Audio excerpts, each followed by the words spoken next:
hidden treasures of the 119th Psalm.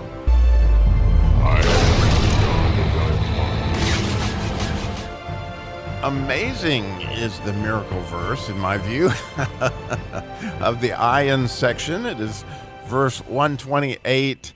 And as we talked about yesterday, there's a couple of therefores, like verse 126 laid this out. It's time for thee, Lord, to work, for they have made void thy law. And then there's two therefores because of that statement.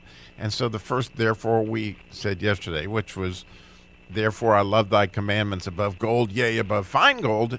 And today, which would be the miracle verse in the Ayin section, as we begin to review this, he says, therefore I esteem all thy precepts concerning all things to be right, and I hate every false way. So if you could just climb to 10,000 feet for a minute and go, okay, what's God's vision here? Is that we go his way and not the bad way. And if we could do that, that would be a miracle. And how cool would it be if we could catch his vision and take his path, so to speak. And what is the secret of that path? Well, it's the precepts. And so you're left with that ever-ending question is, what in the world is a precept? And so if we dig into this for a minute, I love the beginning where it says, therefore, because it's time for God to work. It's, the stakes are high. Things are coming to a head. We need to engage. Well, part of engaging is clearly these precepts. And there's the therefore. But he's saying here that in his heart, he's esteeming these to be right, which is, in Hebrew, this verse only has about 10 words, where in English it has about 20. So it's kind of neat, really, when you condense it down the way they do in Hebrew, because the word esteem right is actually the word that's used. So it's rather than esteem all things to be right, but esteem right all thy precepts, with the idea in my heart being, and again, this is my view of what precepts are, is that they are these essentially meetings with God. In other words, where you're consulting God in his word often, or you might be just consulting him in prayer. But this is where you're going to find out what direction to go through the Holy Spirit. And all this is, if you need to know the right way to go, you're going to get that from God, and you've got to meet with God, and you've got to be close to God in order for all that to happen. And that, again, would be a miracle if we could, get going in the right direction all the time. So, because this one says all things. In other words, we want to not just go the right way. Sometimes we want to go the right way all the time. And so it's beautiful that we can ask for that in this verse and in this Ayin idea of having the vision to see the right way to go every single time. Okay? That's really beautiful. And then, the backside of that is I hate the false ways. I hate those that are, that are disguised to take me some direction that's going to give me life, and it doesn't. And so here we have just clearly this idea of discernment, and, what does this look like? I actually go back, and maybe you've heard me talk about this before, that I had in my early walk with Christ, the 5 slamma jamma cat's pajama prayer, which that was just essentially taught to me by a pastor. The first sermon I ever heard that I was actually paying attention, after I married my wife, and he said that you're supposed to sit and listen, that prayer has to do with listening twice as much as hearing, which to me, this is Piquidem on steroids. It's kind of like, yes, that's it. When we can hear from God, often through his word, but sometimes just as the case I'm going to explain here in a minute, this wasn't from his word. He just gave me a word in my consciousness of the right way to go with something, and it made the hugest difference in my life. Let me explain. So, when I first married my wife, Tammy, I'd been married previously, and you may have heard me talk about my wife who was mentally ill. She was schizophrenic, and she had a son that I raised as my own, has my name actually, Leslie does, and that son stayed with me as I had custody of him after I divorced his mother.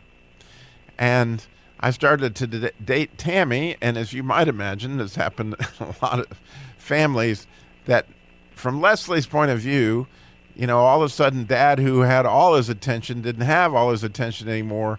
And so, there was difficulties between him and Tammy almost immediately. And in his attitude, Tammy took offense.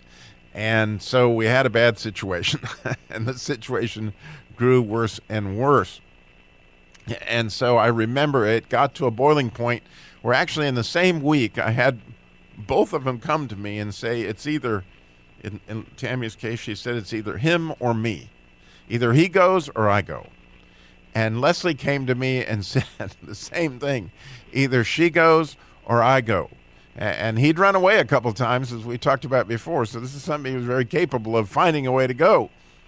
And I felt like, oh my goodness, I was in such a predicament, because here are the two people I love the most in all my life, and they are telling me I need to choose. And I felt that obligation. And so I went to God with a five slammer, like, what do I do? And I can remember sitting in my room praying, God, I just don't know what to, you've got to help me here. This is beyond my ability to choose between the two people that I love the most in life, and people that know me well, know me that is faithful, and it just is not in my wheelhouse that I would make this kind of choice. I just couldn't.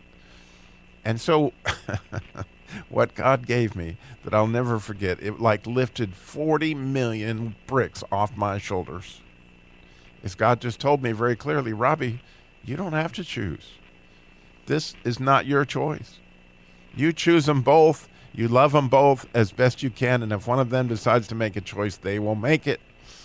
And Leslie did make that choice, unfortunately, but it was probably 2 or 3 years later, after my son Robbie was born. For maybe other circumstances and other things, we'll never know. Leslie and I still have a relationship to this day. It's not as close as it once was. I wish it was. Of course, my wife and I have been married now for almost 35 years and delighting in each other. And I'm so grateful for what God gave me that day. I didn't have to make a choice that I didn't want to make. And that the reason I know that he gave me that word, you might say, well, Robbie, that's just logical. Well, it wasn't logical, because I completely believed that I had to make a choice. But then all of a sudden I heard something that was clearly not something I ever would have thought of. It was just like, wow, where did that come from? Where did that thought come from? Well, I clearly knew, because I was praying, where it came from. It came from the Holy Spirit. I mean, it came from God telling me, here's what you got to do. Again, it's hard to pray like that when the pressure's on and when you feel all the heat and all that other stuff. But to me, this is what the psalmist is saying right here, right? I esteem my meetings with you, God, where you will tell me which way to go as the right way to go. And I hate ways that lead to death, which my choosing would have led to horrible stuff that never happened, because God gave me this, in my view, Piquidem, in the moment of truth when I desperately, desperately needed it. So I hope that at some point in your life, or, maybe it happened yesterday and it'll happen 10 times today. I hope it does. That you just have the pure joy of meeting with God and having him show you, the way to go, and being able to see it and also be able to hate the false way. That's a miracle, in my view. I love it. Thanks for listening.